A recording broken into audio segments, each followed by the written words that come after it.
last final thoughts Thursday of the entire college football season. What do we have to say about Michigan and Washington? They are set to get after it in Houston this upcoming Monday. We will be in the building. We're glad to have y'all here. This is The Hard Count, the People's College Football Show. College football every single day of the year and 3 times a week, Tuesday, Wednesday, Thursday, 11 a.m. Eastern, right here on this platform, the On3 YouTube channel.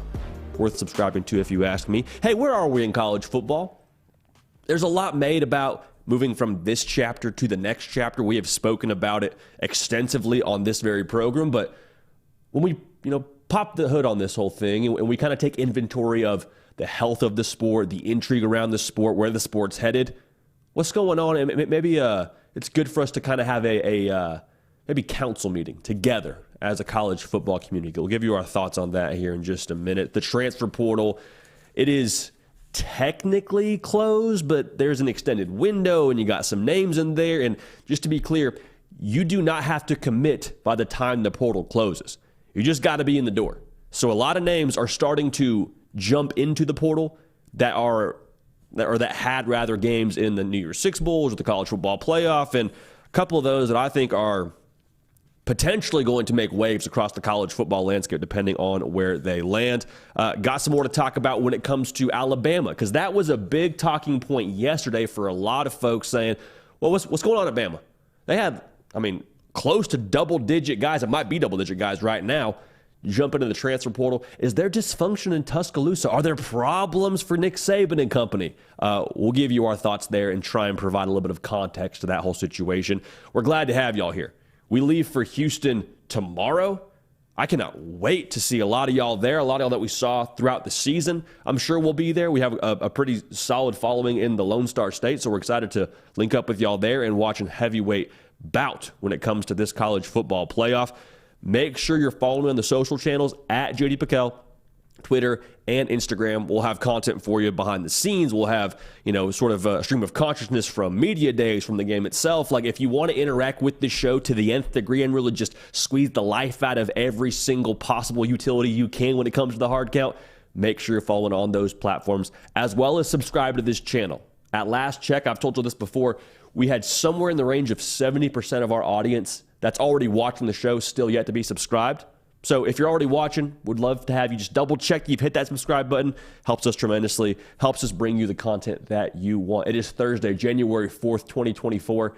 The last one in history. Got to make it a great one. And let's make it a great one by starting off with a little bit of an inventory check on where we are in college football.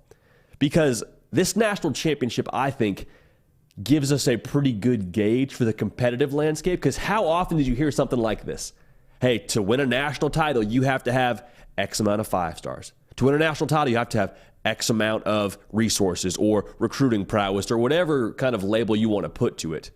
That was always sort of the ceiling that people put over winning a national title. And that's not to say there weren't still examples that supported that thesis, but I think the more that we've bumped up against this ceiling as the college football public and seen the different national championship matchups we've had throughout the course of this 4-team playoff, you start to knock on that ceiling and say, hey, wait a second. This ceiling's made of glass. It would just take one team to punch through that thing and prove that it is, in fact, not a real barrier to winning a national championship. Like, you look at where these teams are and how they've recruited, because remember, that was a big thing people said. You got to have a certain pedigree of talent, have to be over a certain place in the talent threshold to win a national title.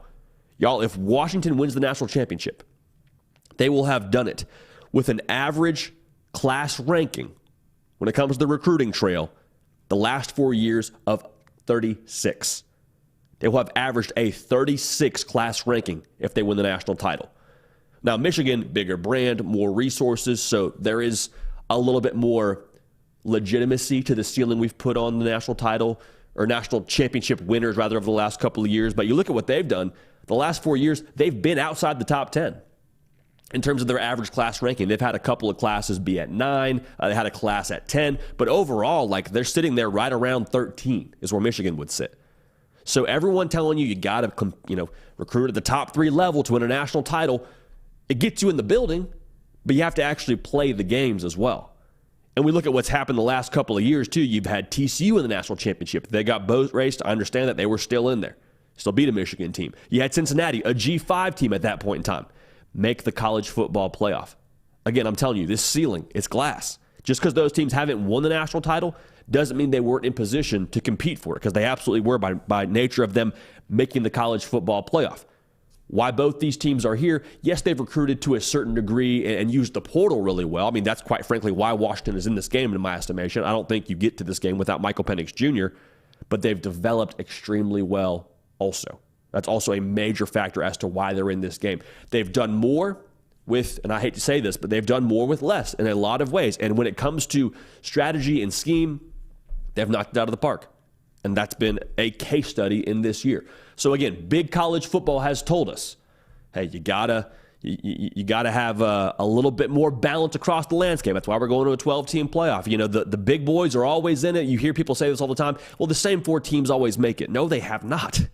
The same 4 teams do not always make it. In fact, we've never had the same 4 teams in the college football playoff. In fact, we had TCU, Cincinnati, and now we got Washington in the dance. Like, no, there's not this imbalance of power. I think there's this imbalance in how we view some of these teams when it comes to resources. And again, I'm not trying to paint this picture that it's just an even playing field across the board. But just because some of these teams haven't won the national title and a lot of these SEC teams are consistently in it doesn't mean that we need to just drastically change the sport and that somehow college football is in a bad place when it comes to the competitive landscape. And I think the thought for me when it comes to a team like Washington, if they are to win the national championship, feels a lot like Roger Bannister when he broke that 4-minute mile barrier. Like, it was perceived that if you broke a 4-minute mile, if you ran 3:59, your heart would stop and you would die. That was what we thought before it happened. Thought it was impossible. Then Roger Bannister goes 3:59 and some change on the mile, and now you have like that essentially being the standard for the mile when it comes to, you know, world-class athleticism. I'm telling you, the glass ceiling has been cracked a few times, but especially Washington and maybe Michigan to some degree. I think they have more resources and a higher talent level than probably would serve to make a statement on that. But if Washington wins the national title, there's glass all over the place because they will have broken that ceiling. So, where is college football? I think the point I'm trying to make here when we point to the national title game is that as a competitive landscape, we're in a great spot. That there's not this major imbalance of power. Is there an imbalance of resources? Maybe so. But resources only get you in the building. You still have to actually play the game and kick the door down to get to where you want to go. So college football overall, like the health of the sport, man, we are in a great spot. We're in a great spot. Ratings, up. Attendance across the board, up. We're paying players in NIL. Y'all, that's a good thing. It was a travesty when you had someone like Johnny Manziel not making money above board for his name, image, and likeness. Just like it made absolutely zero sense for a school to sell a player's jersey with their number on it. Everyone knows whose jersey they're purchasing, but the player sees exactly $0 from that. Y'all, this is a good thing. We're moving in the right direction when it comes to the college football world. At the exact same time, I think the structure we have in place with college football, as we evolve and change with more horsepower, I think we have to change the apparatus around that horsepower. Because like I just said, intrigue, the portal, I think to some degree there's pros and cons as there is with any major changes in the college football landscape. With all of this intrigue and money and all these things that are now funneling into college football at an alarming rate, TV contracts, conference realignment, all of that, we need to find some ways to make sure that we don't overheat the machine. Because the product, I think, is great. It's great. As long as we have Saturday afternoons, 11-on-11 football, and we kick off anywhere in Tuscaloosa, Austin, Texas, Auburn, Alabama, like, go ahead and name a destination in the college football world. As long as they're playing 11-on-11 ball, I'm here for it. The product's going to be great. It's only going to, I think, continue to be intriguing as we continue to use the transfer portal and NIL and all those things. But there's an obvious need for change at the exact same time. Like, I was at the personnel symposium, I guess it was 2-ish years ago, maybe a year and a half ago, and the sentiment across the board was the same. Hey, we are going to lose good people in this profession, in the personnel world and in the college football world, because the calendar does not make sense. It doesn't make sense. And the people creating the calendar, they don't have an adequate gauge for what the day-to-day is like in our world. our world, again, speaking to the personnel world and the college football world, period. Like, you got people working 358 days a year. It's not sustainable. What's going to happen is we're going to have people that have their values in a solid place, that care about more than just college football and care about their families and their own well-being and their own health. And they're going to go to the NFL because those jobs, I would imagine, pay as much, if not more. You have an off season. You're not working around the clock on the recruiting calendar. Like, there has to be some changes. And it's not just the personnel world speaking out against it. Kirby Smart spoke out against it on his very first national championship post-game presser the morning after. Did a hit with ESPN, I believe it was, and he basically said, we're going to lose people. We got to make changes here. Lane Kiffin has got the portal in a sleeper hold. He's dominating the transfer portal. And he's out here saying, look, we got to change something. This isn't working. This isn't going to be a sustainable model here. So what I'm trying to say is, as good as I think the portal is, as good as I think NIL is, as good as, there may be some as good as the benefits are from the conference expansion and realignment and all of those things, there has to be some calibration here for us to get the sport to the right spot. And I'll be the first one to say it too. I don't like a lot of the changes when it comes to conference realignment, when it comes to college football playoff expansion. Like, I'm not for it. But again, as long as we're playing 11 on 11, I'll be here for it. We'll talk about it. It'll help us transparently. I've said that many times on this show. Like, the college football playoff expansion is going to be great for the media world. I mean, that in terms of intrigue around the sport and the content, like, that's going to be off the charts. So it helps us. I'm all about that. But the sport itself, need to tinker with it a little bit on the recruiting calendar. And think about this too. We will be several weeks into a college football playoff at this point in time next year. Like, the people that are hustling behind closed doors, they're working all the way through this thing, as they are right now with the transfer portal. But I'm just saying, that's another layer to throw into this thing. So here's what I think is going to happen when it comes to the next steps. It's very obvious, as the machine continues to overheat, at some point we're going to reach a point where we have to fix the machine, right? And it may not be all at once. It might be several years in the making. It might not happen until, 2030. But the reality for me is, one, has to be a restructuring of the calendar. We have to find a way to keep the right people in college football. Because over time, it's not just going to be the personnel departments that start to leave. You're going to lose head coaches. You're going to lose people that are, dominating the sport right now. And they say, you know what? This isn't the college football I signed up for. I'm going to go coach in the NFL. Or I'm just going to retire, period, and go hang out on a beach somewhere for a couple of years with my family. Like, that's what's going to happen. I think that would be a travesty, and I hope that doesn't happen. So in order to make that happen, we got to create some better buffer periods when it comes to the portal, when it comes to the recruiting calendar, when it comes to the visits. Like, all those things have to be reorganized because we're reorganizing the season. So we got to reorganize the calendar, in my opinion, to make it match. Other part of this, and we've talked about this a couple of times on this show, revenue sharing, especially with bowl games, I think is inevitable. And to be real, that would help everybody. Because if you are a power that be and you are benefiting financially from the TV product itself, and your pockets are, I suppose, trending with the benefit of your TV product or with the health of your TV product, your product is only as good as the players on the field. And if we got some of the best players in the country opting out of bowl games, then that product's going to suffer. And so I'm speaking specifically to bowl games, but I think it might be a thing that as we get further and further into this evolution of college football, it might have to stretch across the regular season or what have you. And I'm not saying guys are going to sit out regular season games, but I am saying it's going to behoove the powers that be to revenue share with players in order to keep the best players in college football happy and where we want them to be, which is on the field, especially in bowl games. Other part of this, there's more conference realignment coming. I think we all agree that. I think we all agree on that. There's too much unrest with the ACC. And this year probably was a boiling point. I understand there's a lot made about the grant of rights in Florida State. And we've said this a couple times on this show as well. Like, I would have a very difficult time believing that a legal document is so solid that the best lawyers money can buy can't find a way through it.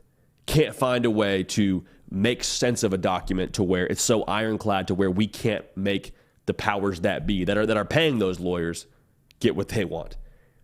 And the room is so small with the people making those decisions and having those conversations to where I don't think we get a ton of buzz out of those rooms. I think we kind of get the narrative that we are meant to be told. And then eventually what really happens a little bit later down the line. Like, I say this a lot, but the SEC and the early departure of Texas and Oklahoma from the Big 12 is a prime example. You got one Friday where the news breaks, hey, Oklahoma and Texas, they are not leaving for the SEC early. Print it wherever you want, shout it from the rooftops, put it on every broadcast. We did a YouTube video on it, I think like hour after it happened, or maybe less than that. And then a week to the day later, the news breaks, Oklahoma and Texas, they're leaving for the SEC early. Like, I really believe that we're going to be in a place here where Florida State, potentially Clemson, who knows about Miami, those big brands in the ACC, the ones that bring in the majority of the pie to that conference from a revenue standpoint, I think at some point in time they're going to say, hey, if we can figure it out from a legal standpoint, and I do think they can figure it out, I just have a hard time believing they can't, we're going to pivot. This isn't best for us, and we appreciate y'all, but like there's real money being made in the Big Ten and the SEC. So where those schools land, I have no idea. But again, the conference realignment is going to continue to churn until we finally reach a place where there's not that unrest in the ACC for those schools. So where's college football? It's in a great spot. But the same thing can be said of it's in a great spot, but there's some changes that I think are still happening behind closed doors, and we'll, I'm sure, find out more about when those become a little bit more imminent. So college football, it's a great place to be right now, but there's also some very real changes that I wholeheartedly believe are on the way. Let me know in the comment section, too, how y'all feel about where we stand in the college football world. A lot of good things happening. It's a great sport. Again, as long as they're playing games, we'll talk about it and we'll enjoy it and we'll be here for it. But just curious to hear how y'all feel about it and all the changes going on, because I think there's a fair amount of mixed opinions across the board there. All right. So as y'all know, this show is brought to you by Prize Picks. And if you want to have a $100, I'll rephrase that, 100% deposit match up to $100 when you redeem code JD. So maybe your team didn't make the national championship. Maybe you're a Bama fan. Maybe you're a Baylor fan. Maybe you're an Auburn fan. Whoever you root for, if your team's not playing in this game, what better way to enjoy this football game? Have some stake in it. And Prize Picks is a great way to do that. Again, you sign up, redeem code JD, you put $75 down. Prize Picks matches you when you redeem code JD, $75 as well. Got $150 to play with. Roll Party Roll. So really important to follow me right now on Instagram and on Twitter at JD Piquel, because these squares will become updated as we move closer and closer to game time. We got some early squares out right now, but what I want to say is the squares that we talk about right now, we may adjust, we may add to it as we get closer to game time. So if you want our actual play on this game, make sure you're following me at JD Piquel on X or Twitter, whatever you call it, especially there, because we'll have the play for you. And, we'll see what happens, but I will just say this, the last two were 2-0. So take that as you will. Rome Odunze, his total is 97.5 receiving yards. Love the more there. In a game like this, dance with the one that brung you. Michael Penix Jr. can place the ball pretty much wherever he wants to, it seems like. Doesn't matter. He can hit seagull flying overhead. He will be able to place the ball wherever he wants to place it. I like the over there, or the more there rather, for Rome Odunze. I like him to have more than 97.5 receiving yards. Blake Corum, 105 rush yards, 105.5 rush yards. Listen, he's going to get his in this game. We'll have some more final thoughts on this very game, speaking to some of these points in a little bit, but Blake Corum is going to get his in this spot. They're going to feed him the football. Washington, they've been good enough defensively, but they're not great stopping the run. They're allowing right around 4 yards a carry. Michigan's going to test this and make it a point to pound the rock. So we like the more there for Blake Corum with 105.5 rush yards. Last one, Jack Westover, tight end for Washington, kind of the unsung hero of that group, because you hear about Rome Odunze, like we just talked about, Jalen Polk, Jalen McMillan. Jack Westover's a dude now, and he's going to benefit in this game from the way that Washington spreads out the Michigan defense. Because when they spread you out and they challenge your vertical, what happens is typically there's a lot of green grass underneath. Jack Westover is going to be the guy that Michael Penix Jr. dumps the football off to. His number is 24.5 receiving yards. We'll take the more there. So as it stands right now, we're going to flex play this, meaning 2 out of 3 of these hit, we make some money. So Rome Odunze, more than 97.5 receiving yards. Blake Corum, 105.5 rush yards. Jack Westover, 24.5 receiving yards. We'll take the more on all 3 of those. We'll flex play it, so 2 out of 3 hit, and the good times are rolling. So again, redeem code JD with Prize Picks, 100% deposit match up to $100. This is not our final play. It might be, but if you want to get our final play, make sure you follow me on Twitter at JD Piquel. We'll lock it in together, and we'll have a good time. Roll Party Roll. So we appreciate Prize Picks. We appreciate y'all supporting the show, redeeming our code. All right, now, the transfer portal is still churning. Still churning. We're sort of reaching, I believe, an end to the entries as this window is starting to close where you can no longer put your name in. But we have this extended window of guys that played in New Year's Six Bowls and college football playoff games that are still jumping in there. And one of the big names that jumped in there was Caden Salter, quarterback for Liberty. Y'all, this is a dude now. This is a dude. He went 13-1 as a starter this year. Dual threat quarterback, ran for over 1,000 yards, threw for close to 3,000 yards. He was an SEC level player out of high school. Went to Tennessee, was dismissed. But his previous head coach at Liberty is none other than Hugh Freeze. And I am not one to throw stones at Peyton Thorne. I think Peyton Thorne, given the proper amount of time at the offseason, could be really solid for Auburn. But the reality is he has not shown you a ton on the field as a passer to make you feel enormously confident about him moving forward into 2024. I'm not saying that's the way it's going to be. I'm saying that's the way it feels right now. And how does Hugh Freeze feel about Peyton Thorne? I think we'll find out in relation to how he feels about Caden Salter. Because Caden Salter could go in and run that offense, is a dual threat quarterback in his own right. And he's not one of those guys, like I just said, that could only make it at Liberty, so that's why he showed up there. No. Caden Salter is an SEC-level player. Does he end up back in the SEC at a place like Auburn? I don't have any intel, but that's what I'm watching for him just by nature of the Hugh Freeze connection. Now, his wide receiver, C.J. Daniels, also in the portal. 55 receptions, over 1,000 yards, and 10 touchdowns. He's going to be one of the top targets at the wide receiver position within the portal. Again, another guy that jumped in because they played in New Year's Six Bowl. He's now in there. Now, Evan Stewart is someone we talked about on multiple shows. Tennessee is moving on from recruiting him. Now, hey, hand up, that's on your boy. 0-1 on the new year. Okay, 0-1. I thought Tennessee made a lot of sense for him from a matchup standpoint. For whatever reason, it's not working. Sometimes things make sense on paper. They don't make sense in reality.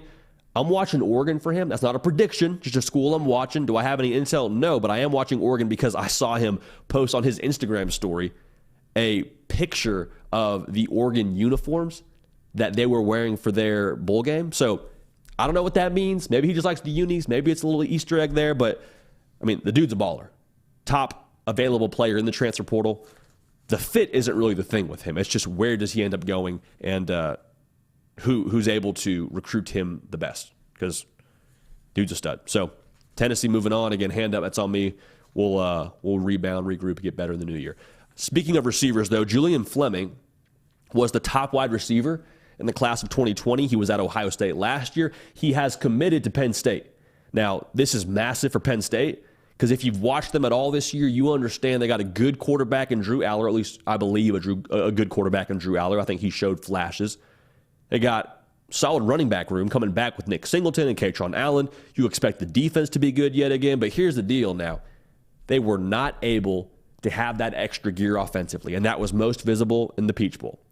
Like, Ole Miss was able to out-scheme them on offense. They were able to just kind of get the ball rolling, and Jackson Dart's having a good time and smoking dunks on the sideline. And, like, at the end of the day, to compete with those kind of teams, the Ole Misses of the world, which you will have to do to win a national title, I would have to imagine Ohio State will be potent again offensively next year, more potent than this past year with Kyle McCord not playing quarterback for them. No shade to Kyle McCord, just kind of the reality. You got to be able to score with teams. And they were not explosive at all last year throwing the football. They lacked a true wide receiver one. I feel like that was pretty obvious. Is Julian Fleming that guy for them? Based on his skill set out of high school and based on the fact that he was at Ohio State, I think he very well can be.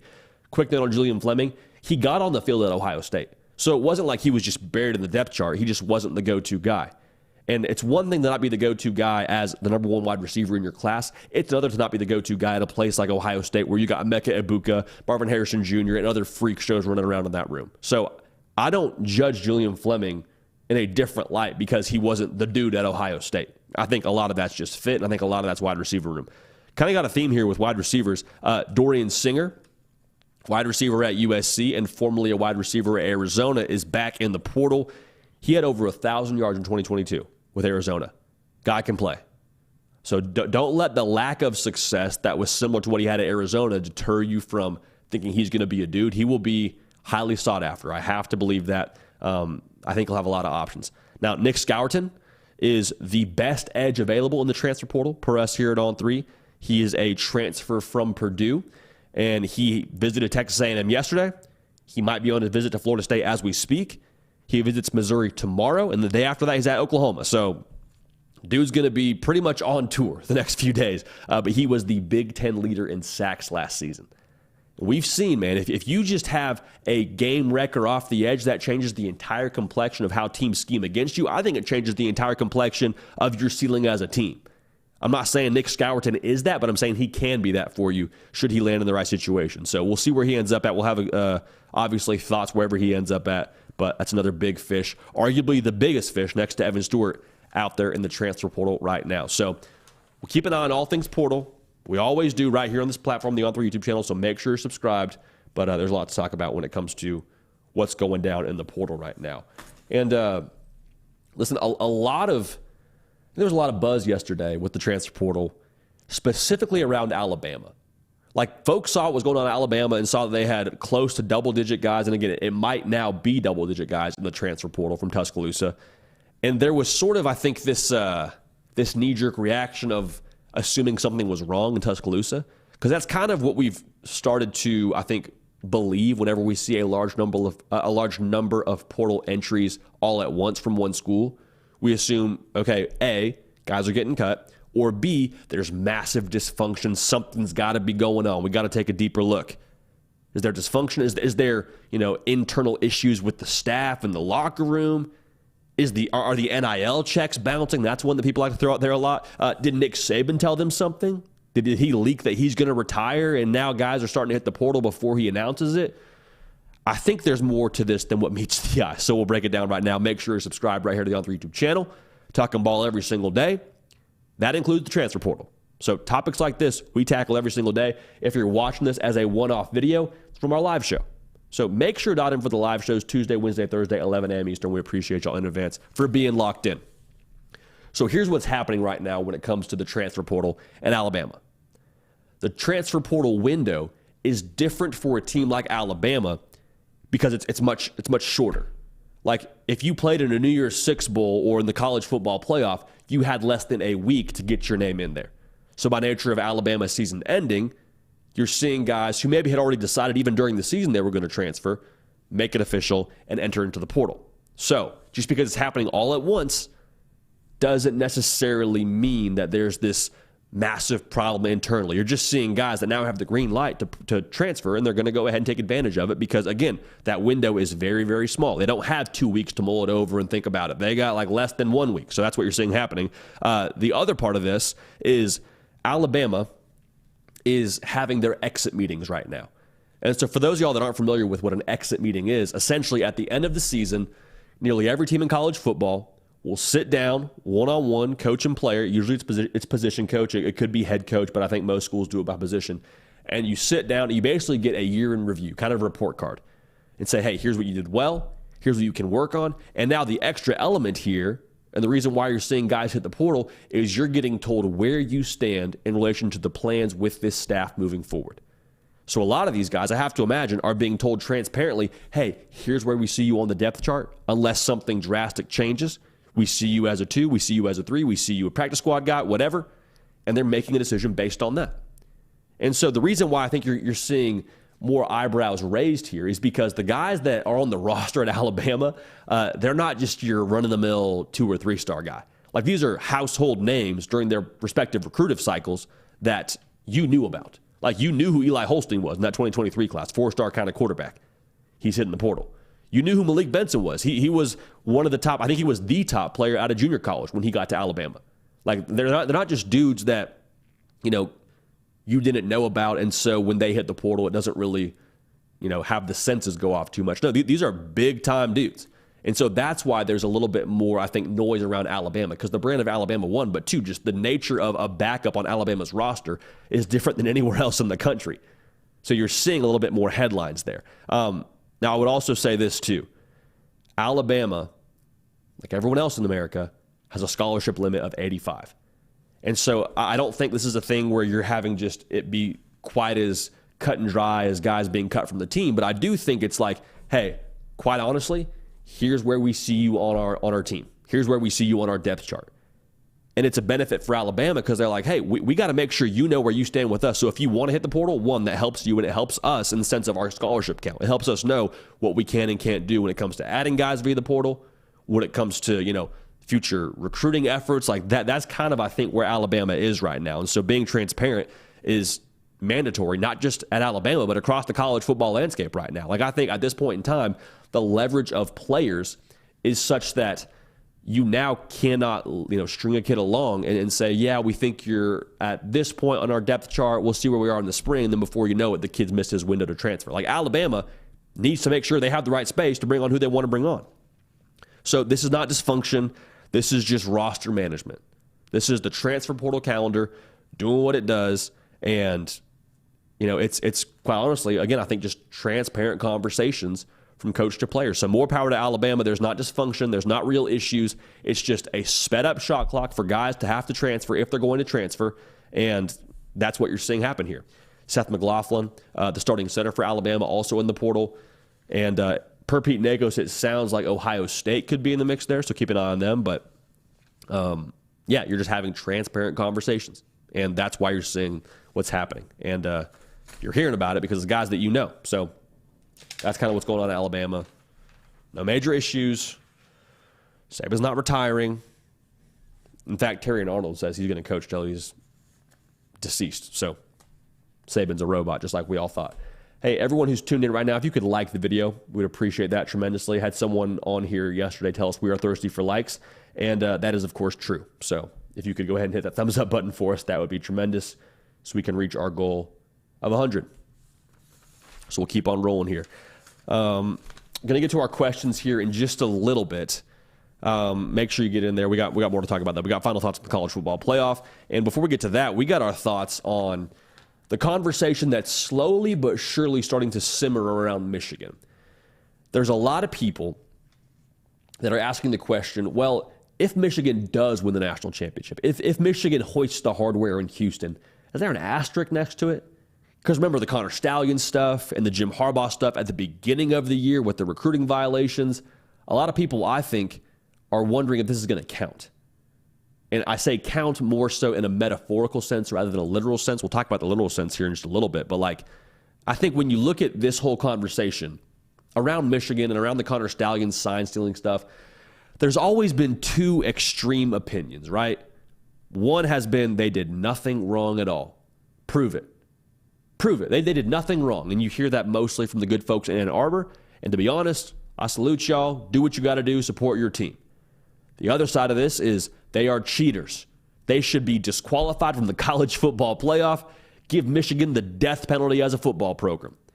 You hear a lot of that noise, usually from the folks in Columbus, Ohio. And again, to both sides, I salute y'all. Go to bat for your teams. Go to bat for what you believe in. But what I'm trying to say here is if you hold either one of those extreme opinions, your mind's probably not changing regardless of what happens in the national title game. You probably are dying on whatever hill you're on. And again, more power to you. But here's what the facts are right now when it comes to Michigan and when it comes to this national title run that they're on.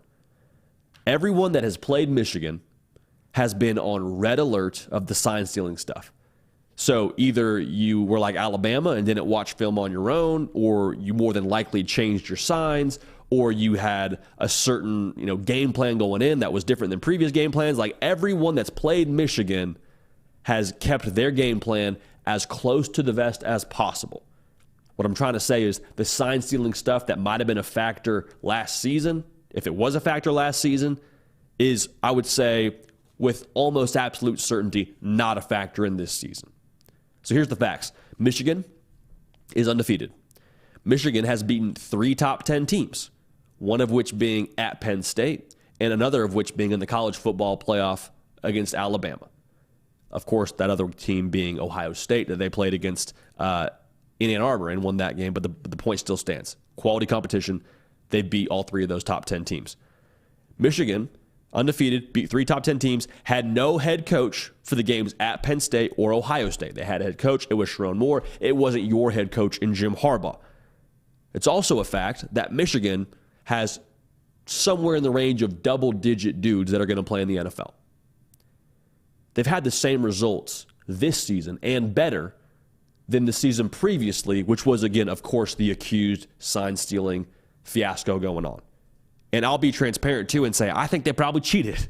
Like with as much smoke that's going on, with as much supposed evidence that's out there, I think Michigan probably did steal signs and probably did it in an unsavory manner. So that's my opinion on it. But at what point do we say that this season and what Michigan's doing right now is just a really good college football team? It's just a team that is out there with their 11 versus your 11, and their 11 is better than your 11 yet again. At what point do we give this team credit? Because to me, I think the take of, well, they're only good because of their sign stealing, like that doesn't have any leg to stand on anymore. What are you basing that off? You think they stole signs against Ohio State again? You think they stole signs against Alabama and that's how they beat that team? I don't think so. I have a hard time getting on board with that. And I think the public also has gotten on board with this opinion a little bit more that, hey, Michigan's maybe just a really good football team. And the reason I say that is because think back to Selection Sunday. The talking point was always around who's going to be at 4. Is it Bama? Is it Florida State? Does Texas still get in? Like, how does that all work? Nobody was really saying anything about Michigan. Nobody really had an objection to Michigan, whereas earlier in the year, before the Penn State game, you had people saying they should not make the college football playoff. But then they went out and beat Penn State. They beat Maryland, and they beat Ohio State, and then that volume got turned all the way down. Why? Because I think most people are getting on board with this thought that Michigan is just a good football team, regardless of sign-stealing stuff. If there was sign-stealing stuff going on previously, definitely wasn't going on at this point in time. And they did not have their head coach. So in that sense, I think you could say the degree of difficulty got ramped up. On top of that, the external distractions you had with having to deal with all of this craziness around your sign-stealing stuff and around, the extra buzz. Now, some of that, again, I agree. Michigan has invited upon themselves by nature of what they probably did in the past. But at the same time, at what point are we just saying this is a good football team? I think at this point that needs to be said because there's nothing concrete supporting the claim that based on the field, what they've done is nothing short of elite. There's nothing you can say against that at this point in time. There's no more excuses against, well, they stole signs against Ohio State. No, they didn't. They beat them. Well, Penn State, this, that. Nope, they beat them. They ran the ball exclusively in the second half to win that game. You don't have to have any signs to do that. I think at this point, too, what we're going to hear a lot of is, well, you're just excusing cheating. You're just saying it's okay to cheat. No. I'm not saying it's okay to cheat. In fact, I'm saying the opposite. It's not okay to cheat. Michigan's been punished, and they've taken that punishment, won even in the face of that punishment, those last 3 games. But in the context of this season, there's nothing that should take away from what they're doing. So if they do win the national title in Houston on Monday, they do hoist that hardware, and the confetti drops on Jim Harbaugh and J.J. McCarthy and all that, I don't think there's any solid piece of evidence or anything that you can say that would convince anybody that's actually watched these games and say, you know what, no, Michigan didn't deserve to win that national championship. Michigan won the national championship, asterisk next to it. I don't think that's a situation we're living in right now. Now, the major caveat here, and this is something that people are going to say a lot on social media, is, well, enjoy it while you have it. Because the NCAA is going to come a knock and they're going to take that thing from you. Enjoy the banner while you have it. It's going to get torn down. Enjoy that trophy because they're going to take it away. And to that, I would say, with that thought process, one, I'd be surprised if that happened. I truly would. I'd be very surprised if this somehow was vacated. So that's one. 2, think about how we view Reggie Bush's Heisman. I understand it's not a 1-to-1 correlation, but just roll with me here for a little bit. Was anything that happened with Reggie Bush taking away from that Heisman season? Does any of us as the college football public think that Reggie Bush wasn't still the best player in college football this season, short of a few folks in Austin, Texas that are probably saying Vince Young should have won it? I hear that. I just disagree. Same thing with this. We're reaching so far back to last season and talking about sign stealing and talking about what Michigan did. This season is all we're talking about. The sign stealing stuff, I promise everybody and their mama was on red alert. There was no sign stealing stuff going on this year. With just about absolute certainty, I would say that. So even if they did come and vacate it, even if the worst of worst case scenarios happened, I think everybody would still know, hey, Michigan still was that team that year. And say what you want about what happened in previous years, say what you want about Connor Stallions, Michigan was that team that year, and they beat the brakes off everybody. So It is what it is. Again, I'd be surprised if anything happened with Michigan, but if they hoist that national title trophy on Monday night, there's no ifs, ands, or buts to me about them being deserving of it. And any asterisk next to it, I think you can keep. So that's how we feel about that. Let's move along here. It's our Final Thoughts Thursday. So with that, of course, we're going to give you our final thoughts on everything as it pertains to the beauty of this national championship game that we got going on here. Get your questions in right now, because after these final thoughts, we are going to go to the live chat, hear from y'all. We'll have a good time, and we'll go from there. So Monday night, going to be a movie. We will be in attendance. Looking forward to seeing a lot of y'all there. Michigan, Washington, primetime, NRG Stadium. It's time for our final thoughts on this game. Let's start with Michigan. Blake Corum is going to get his. Like, I have a very difficult time believing that in a spot like this, with a team like Michigan, who all season long has just continued to double down on who they are, they don't feed Blake Corum consistently. Like, in a game like this, you don't stray from your identity. And I think Michigan did a good job of not doing that against Alabama in spite of their special teams mistakes. They continued to feed the ball to number 2. He's your leader. He's your bell cow. And to be honest, Washington, we've talked about it a few times here, defensively on the line of scrimmage, they're not great. Just ask Texas. They ran the ball for 6 yards a carry. Regardless of the final score, I expect Blake Corum to get a healthy dose of carries and to eat greedy while he does it. So Blake Corum will get his. Now for J.J. McCarthy, I think this is his Reggie Miller game. And what I mean by that is there's a time to play and there's a time to win. Right now, this is winning time for J.J. McCarthy. Because all offseason long, we said this and we're going to say it again right now. There were so many of us that asked, well, yeah, they got a good line of scrimmage. Yeah, they got a good defense, but is number 9 good enough? We saw him throw 2 pick sixes in the college football playoff last year. Is he going to be good enough in this spot? I think he has to prove that he's good enough. And I think there will be multiple spots here for J.J. McCarthy against Washington to prove that. He proved it in the Rose Bowl, I thought. And it doesn't mean it has to be J.J. McCarthy throwing for 400 yards. Doesn't mean that he has to just be playing 7-on-7 out there. But I do think to win this game, they're going to have to complete some passes on 3rd and 7. On, 3rd and 9 even. There's going to be some spots like that. Maybe not all the time, but enough to where it's timely to where he has to show up in a big way and deliver for you. It might also be with his legs.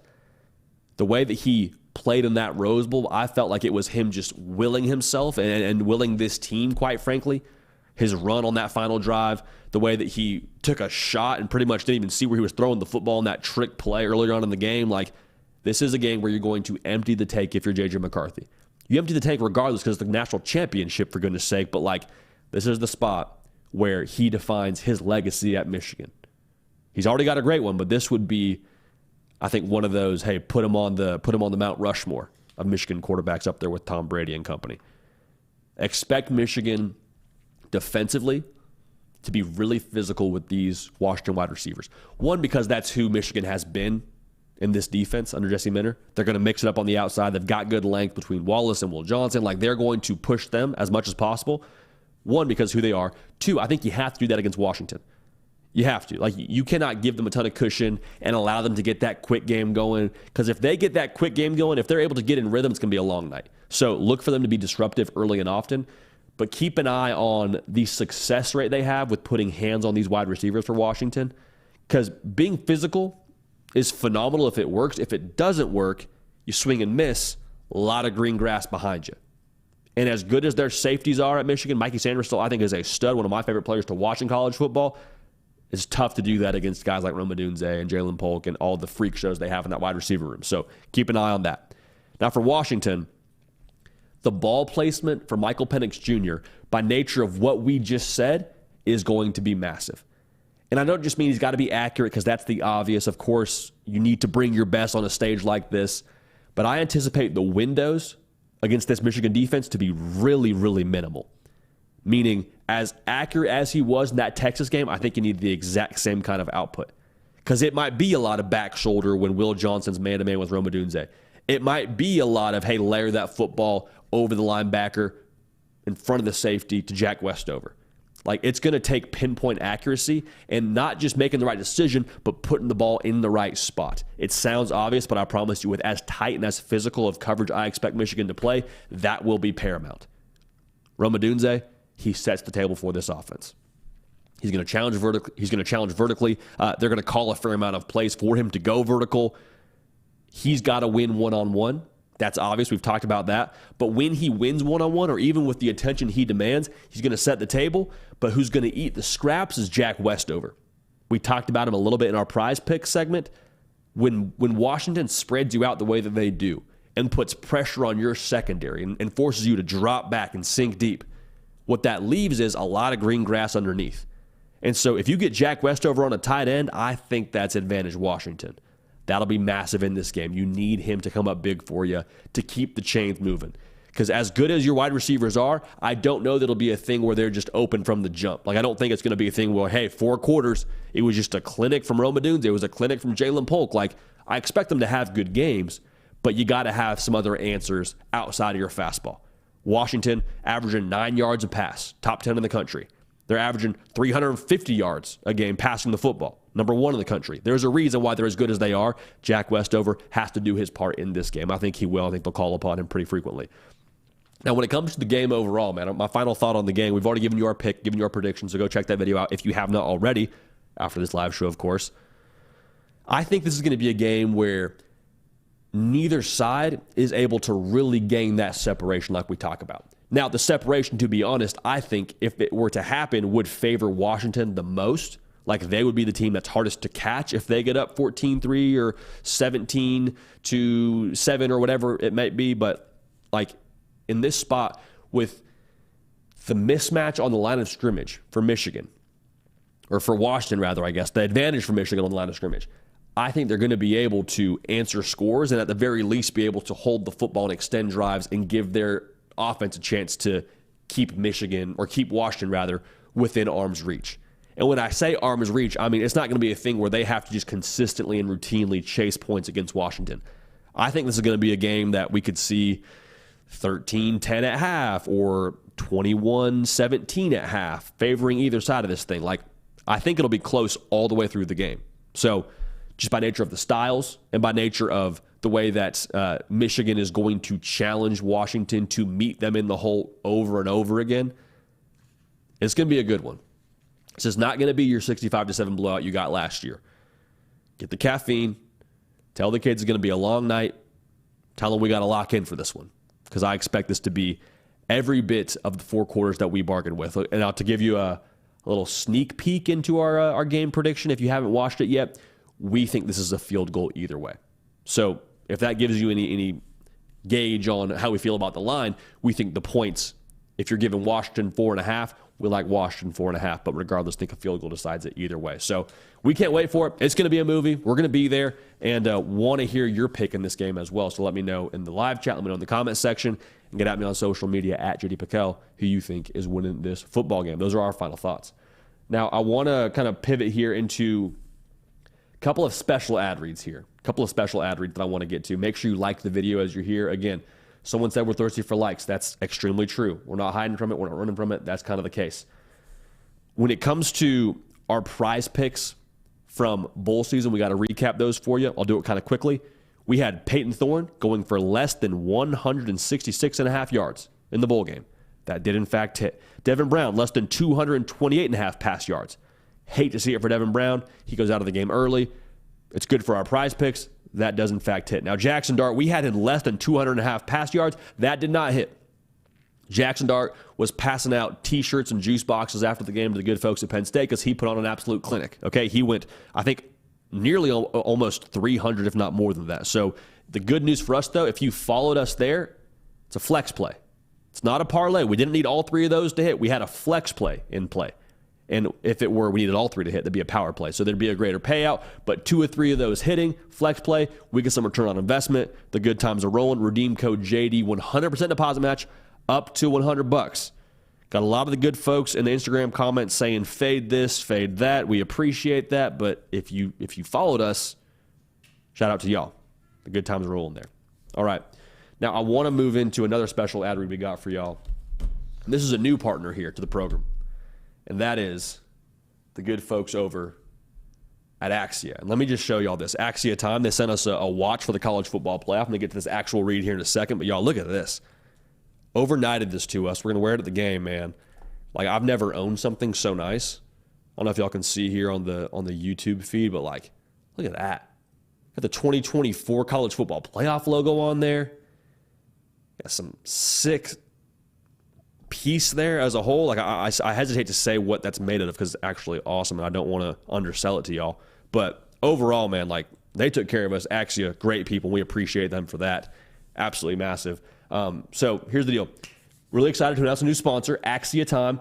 Probably the best kept secret in college football championships. Axia Time makes heirloom quality Swiss-made automatic timepieces. I'm talking about a watch with substance, and here's the cool part. Axia Time made designs featuring each of the 4 teams in the 2024 college football playoff. I got mine this week, and it's probably one of the nicest things that I own. I just showed y'all. The quality, design, and attention to detail are unreal. Now, these watches aren't like other commemorative watches. These are premium watches without the premium price. So if you're a watch person, when you see the specs on these watches, you'll get just how great a deal Axia Time watches are. If you don't know a lot about Swiss-made automatic watches, trust me, do your research. This is a great deal. I was one of those individuals that had to do my research. It is, in fact, a great deal. So check out the officially licensed designs at axiatime.com. That's AXIA time.com. And for my listeners now, only use code JD100 and get $100 off any full-price watch. Again, visit axiatime.com, Axia Time watches that tell so much more than just time. We'll pull this out one more time because I think this is just sick. Again, you got the logo on there. You got the logo on the back of this thing. So we appreciate Axia, again, a new sponsor of the show. They do tremendous work, tremendous people over there, and send it to us in this sweet box, too. I'm going to show you all that, too, because it's just phenomenal. So shout out Axia.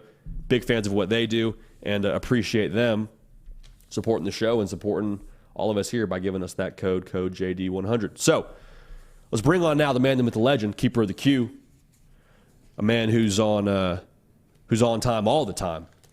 That is Nick Brake. Nick, what's going on, baby? How we doing, brother? What's up, man?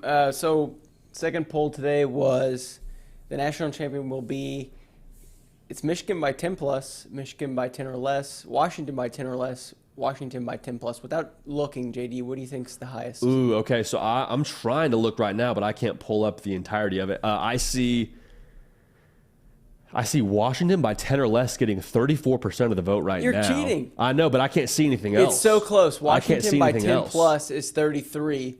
Washington by 10 or less is 33 as well. It's really crazy. Like, those are the two options. That's kind of a really different. I don't know. What does that say to you, JD? It shows that there's a pretty good divide here in terms of the folks that are believing and not believing in Michigan. Okay, so I just refreshed so I can see the whole poll now. Mm-hmm. Yeah, that is interesting. You would have thought that there would be a little bit less, there would be a little bit more of an even vote across the board there. I expect wholeheartedly for a lot of the money to come in on Michigan. I don't know that to be a fact, but I think a lot of people are just going to see the Michigan brand and understand that they have the bigger offensive line and all those things. And so I think probably more people watched Michigan this year. I think a lot of people watched Michigan for the very first time in the college football playoff, which is fair. But I think that the more familiar team is going to get most of the vote when it comes to, or not vote, but most of the money. But I was surprised they didn't get more of the vote here, Nick. That's really interesting. Well, I mean, I'm just more curious why it's a Michigan by 10 plus, and then you go all the way to Washington winning. There's really no in between there. There's no in between there. So I guess we got a pretty staunchly divided audience here. Yep. Okay, well, first question. This is from OG Gary. It's 2 parts. JD, which programs do you see in the new era of the playoffs winning at once and fading away? And then which programs do you think begin their journey as a national force to come through the years? So there we go. Hey, shout out OG Gary. The programs one is hard to answer because I think there's so many contingencies upon, well, did someone get like just a generational player and catch fire for that 1 year, then fade into the background? Like, I think that's hard for me to gauge totally, so I hesitate to give you a solid answer there. I think a team to watch, though, that could be a power consistently, if nothing changes with the portal, Lane Kiffin's going to continue to just dominate that thing. And we've seen if you dominate the portal, you have a really good chance to be consistent year in and year out in terms of your competitive level. So Ole Miss, man, I think with the expanded playoff, if you get them into a situation where You don't have to beat Alabama to get in. You don't have to beat Georgia to get in. And that's not your governor anymore. And you can play them later in the year where everyone's kind of being, dinged up and everyone's kind of trying to find a way at that point in the year. If Ole Miss is hot enough, I think they're going to be a team that's competing for it somewhat frequently. Now, competing for it, I guess, is kind of the key word there is what is it? Is it the national championship? Is them being in the semifinals? But I just think Ole Miss is going to be very, very dangerous year in and year out. Again, I hesitate to say a team that's going to fade away because that's tough to nail down there. This is interesting. I always like the comments. Compton Football Club says stats are for people who've never played. It's all about matchups and exploiting weaknesses. Stats may tell what the weakness is, but it's not the tell-all. Players make plays at the highest moments. JD, a player that you think can make a play at the highest moment in the college football national championship is who? I got two. I'm looking at Rome Odunze, and I'm looking at J.J. McCarthy. J.J. McCarthy's probably the obvious one there with him being the quarterback. But, the reason why I talk about both those guys, for Washington, you dance with the one that brung you. Kind of like we said in our final thoughts, with how dynamic that offense is with pushing the ball vertical, a lot of those deep shots go to Rome Odunze. And so in a spot like this, when it's time to win, like we mentioned with J.J. McCarthy, same thing is true for Rome Odunze. You got to pop on the biggest stage. You have to be the fastball that you were all season long, and I think they'll look for him to be that. And I think they'll try and force feed him the ball consistently. For J.J. McCarthy, there will probably be some spots where you have to match scores with Washington. They're extremely potent offensively. Everyone knows that. And so in order to keep pace, if there is a situation where you get a 3-and-out and Washington goes up 10-0, if that does happen, I'm not predicting it, but if that does happen, you're going to need to throw the football a little bit more. So keep an eye on that. Those are the two players that I'm watching most closely. And to follow up with that statement, Elijah says, saying stats are only for people who haven't played is dumb. Stats help us see trends across the years. They're not everything, but they mean a lot. JD, stats versus on-field matchups, how important are those people who are doing the math? That's a great question. I think in a game like this, it's less about stats and more about matchups. Because stats are something you accumulate throughout the course of a year with different matchups, and very clearly these teams have different backgrounds and who they've played against. Like the Big Ten, it's a little more, we're going to beat you over the head. It's going to be more game control. The Pac-12, as good of defense as was played by Oregon this year, and I suppose Utah at different points, Arizona at different points. The conference as a whole, it was still you'd probably have to score to win games kind of situation, a little bit more potent than the Big Ten is. So I think when you look at their overarching stats throughout the course of a year, it's helpful, but it doesn't necessarily give us too much of a gauge for what's going to happen in this game. So I'm looking more at matchups like we talked about, Rome Odunze and Will Johnson. Mm-hmm. We know that Washington wants to push the ball deep. That's going to be a big factor in if they can do it. The offensive line versus Washington's defensive line when it comes to Michigan and they have the football. Being able to control the game and be able to move the sticks and stay in front of the sticks in that sense, that's going to be massive for them. So that's kind of the overarching feel I have. I look more matchups than stats in a spot like this just because I don't think stats are the best filter with how different these two teams' conferences and backgrounds are. Yeah, absolutely. Thank you, Compton Football Club. Thanks, Elijah. That was a good little discussion. Jake Westerberg, $10 super chat. Remember, guys, if you do want to skip the line, the super chat is in big. I can't miss it, so it's hard not to see. There we go. Jake says UW beats Michigan the same way they beat UO. Stack the box, press coverage, safeties underneath. JJ is discount Bo Nix, contain and stop the run, and scramble and UW stall Michigan 34-28 Washington. Your thoughts? And then I can exhale. I like, that was a big you were kind of like Busta Rhymes there, getting that. Yeah, exactly. That out Thanks there. For the chat, Jake. That was big time. Yeah, big shouts for the chat. That was huge. So I hear what you're saying. This is the first thing I want to say. I understand where you're coming from. Oregon, a run the football kind of team. Texas, a run the football kind of team. Michigan is the boss level of Texas and Oregon and what they bring up front. Like, Michigan will probably have 7 offensive linemen drafted. Now, they may not play all 7 in this game, but the reality is the way they're built up front and their approach offensively, they're much more under center. They're much more pro style. They have 2 tight ends that I think are good blockers. Like, that is going to be an issue forcer. So while that may have worked against Oregon and against Texas, Like, those teams in my mind run to pass. I think Michigan runs to run, and then if you overcommit, they will pass. So different styles there. To me, I'm very excited to see how Washington defends them in that sense. I said it during our preview. Like, I think Washington, they will have to connect when those linebackers trigger, because that's what they do, man. Like, they see ball, get ball. They're not asking questions. They're getting downhill. And that's great so long as you're able to, one, make the tackle. You can't swing and miss. There's no one behind you. Two, if you get caught with your hand in the cookie jar and it looks like power, when in actuality you got Colston Loveland coming right behind you with a little drag route and he's got room to run, like, that would not be a world you want to exist in if you're Washington. So the game plan to me is you got to be extremely, extremely clean defensively. If not, it's going to be a long day at the office. JD, I can't really find who asked this question, but someone in the chat was wanting earlier. Okay, it was South Phoenix Rising. JD, what's Michigan's defense going to, or excuse me, what is Washington's defense going to do against Michigan? That's a key matchup. Yeah. What do you think? I mean, kind of what I was just speaking to right there, man. I really, really think it's going to be a matter of you got to be aggressive. Like, you cannot check your swing in the box here. It can't be, okay, we're going to kind of try to just let it come to us. Like, the personnel matchup up front is for Michigan. Like, there's no argument about that. It is Michigan being the bully, and they can be the bully all day long if they choose to be. Now, the big thing I'm watching here, Nick, the best offense for Washington, maybe I should have said this during our final thoughts, the best offense for Washington, I rephrased that. I said what I was trying to say there too quickly. The best defense for Washington is going to be their good offense. Like, because we saw against Oregon and against Texas, Washington is able to shoot a team out of their game plan. And what I mean by that is when they push the ball deep and they force you to have to answer scores, you can't go on a 9-minute drive, a 15-play drive, and answer with, a touchdown after they've just scored 2. Like, you can't trade 2s for 3s, if that makes sense, using a basketball metaphor there. So I think that's going to be massive, and I'm excited to watch how it goes early on. Again, the pace at which it's played is going to be huge. Hey, I got it. Magic.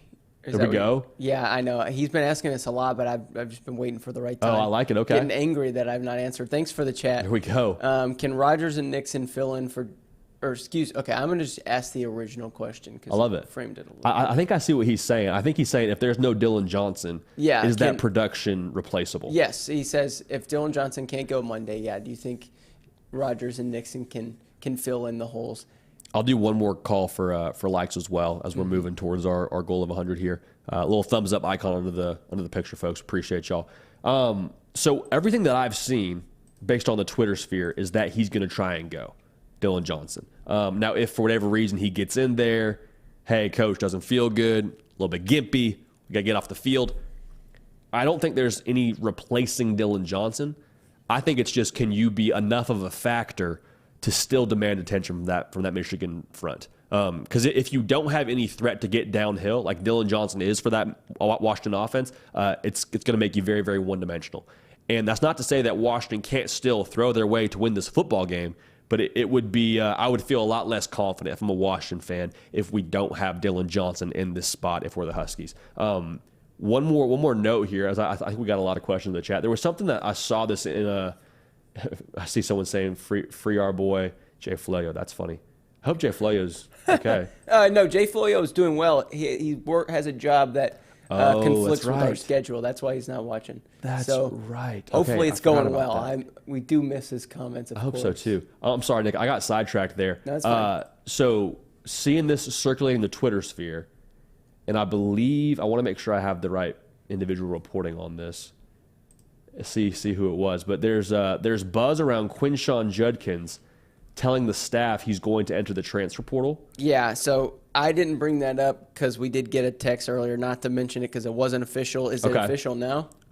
So I see a report on there just saying plans to enter, and that is, I want to make sure I cite the right person here so people aren't just thinking we're making stuff up. That's good to know that we were told not to talk about it, and I'm talking about it right now. That's it's about 10:28 a.m. That's good. It could have dated. So this is as of 50 minutes ago, per Matt Zenitz from 24/7 Sports. Ole Miss star running back has informed the Rebels staff that he plans to enter the transfer portal. So nothing official. That's all I'll say on it. I don't want it to get us in trouble here, Nick, but I saw that and I wanted to check on it because that would be noteworthy if that happens. But if there's any smoke where there's fire, we will talk about it when it comes time for that. Mm-hmm. So we'll move right along here. Yeah, Braxton's been asking this. I don't want to. Poor guy's fingers are probably about to fall off from typing this so many times. I'm this ask it. It's a good question. It says, JD, do you think South Carolina can find a way into the playoffs in the next 4 to 5 years? Let's say if things stay the same and they ride the Shane Beamer world. I'm sorry. I'm texting to make sure we're all good on the home front here, Nick. Say that one more time. Yeah, I was going to say, I surely won't be any help answering. Braxton says, JD, do you think South Carolina can find a way into the playoffs in the next 4 to 5 years? I think so. I mean, 4 to 5 years is a long time. 4 to 5 years is a long time.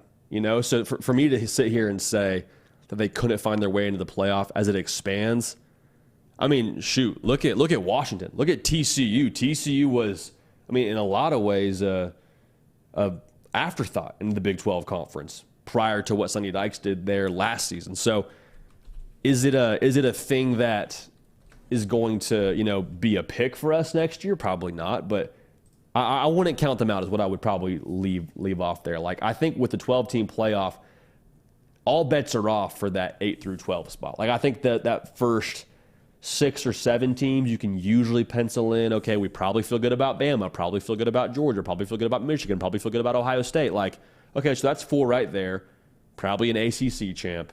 And then after that, like, all bets are off, again, for teams that can finally find their way in there. So that's my thought on it. I think everyone has hope, which in some ways is why a lot of people are standing the 12-team playoff. More power to them. What do you say? One more question, JD? That sounds great, brother. Let's do it. Let's get this last one. Well, man, I had it.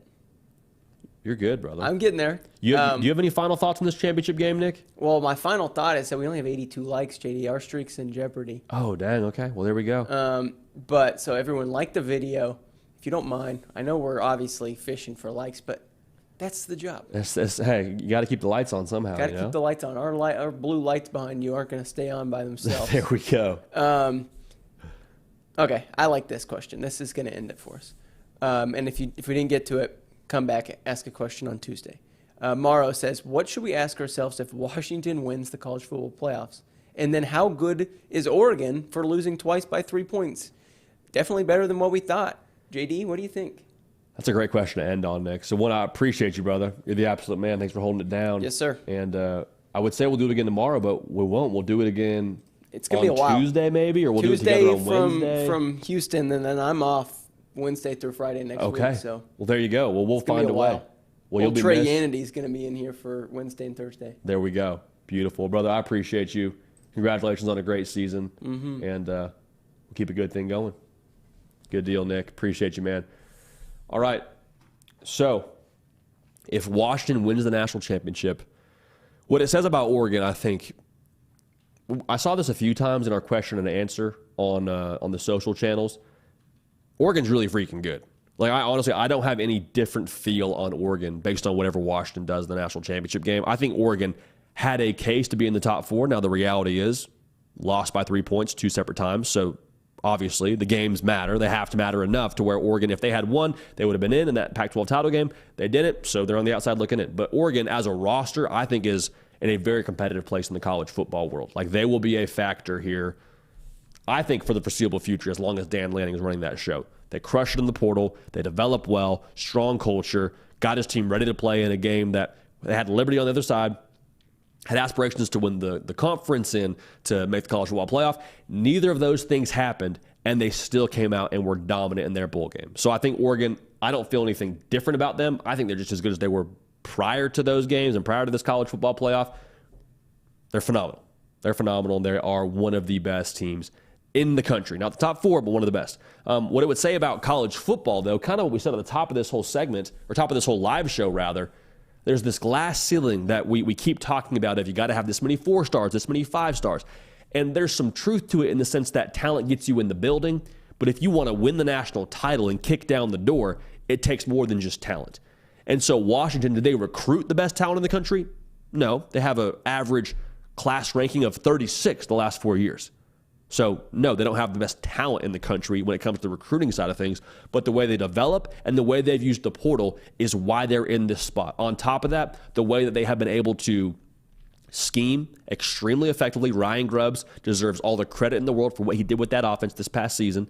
And then the way that they went to the portal and got a guy like Michael Penix Jr. and put him in position to be successful. If I'm Will Rogers, transferring in this upcoming season from Mississippi State, who has had success in an air raid offense, like I would be licking my chops and feeling pretty good about what I'm walking into in that offense under Ryan Grubbs. So overall, going back to my point here, the glass ceiling was always glass. And if Washington breaks through that, the last year of the college football playoff with 4 teams, so be it. But I think it would kind of be a Roger Bannister thing where it just takes one person to go sub 4 minutes on the mile, and then everyone starts doing it. But we're going to the 12-team playoffs, so we'll see what happens there regardless. But, hey, appreciate y'all. 101 likes, big time by y'all. Never had a doubt, right? Never had a doubt. We always felt good about it. Appreciate y'all being a part of this show, making it what it is. The next time you see us in a live capacity, the next time you see us in a one-off video capacity, it will be boots on the ground in Houston. So, one, make sure you're subscribed. And, again, make sure you're following the social channels for our final prize picks plays for the national title game, for some prop bets we're going to have out there for you, and for a lot of behind-the-scenes content coming to you, again, from the Lone Star State in H-Town. Hey, we appreciate y'all. We love y'all, man. We're going to keep this party rolling. We will see y'all.